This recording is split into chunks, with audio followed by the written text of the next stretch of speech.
Federal legislation passed last week promised COVID-19 testing would be free for all Americans, even those without insurance. But is it?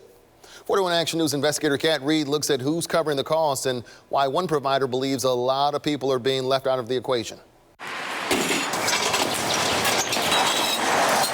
It's a new kind of drive-through where patients are pulling up in search of answers. I'm tired of waiting for somebody else to step up, and that's really why we started providing the COVID testing at our facility. Dr. Allison Edwards is the founder of Kansas City Direct Primary Care, a clinic with about 500 patients.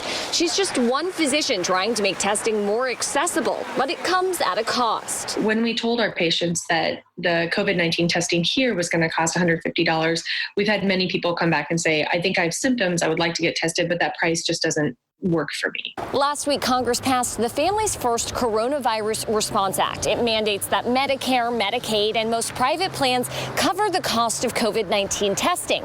But to call it free testing, well, that simplifies a more complicated picture. Well, what we know is that when we send it to a private lab, the testing runs between $200 and $500.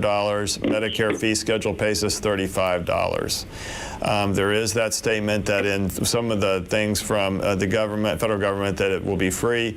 That is not something that has occurred for us currently. The University of Kansas health system is testing inpatients regardless of their ability to pay. Be careful. While Edwards wants to open testing to more members of the public, her smaller clinic can't handle the upfront costs. We're a small business. We have tight margins. We can't really eat the cost of testing our whole community. Plus, the mandate that insurance companies cover testing doesn't apply to her practice, where patients pay a flat monthly fee for services rather than going through insurance. I have no idea who to turn to for help to figure out reimbursement. Her fear is that without more widespread testing, we'll never know how many people have been infected and what the mortality rate truly is. This is not how you fund a public health emergency.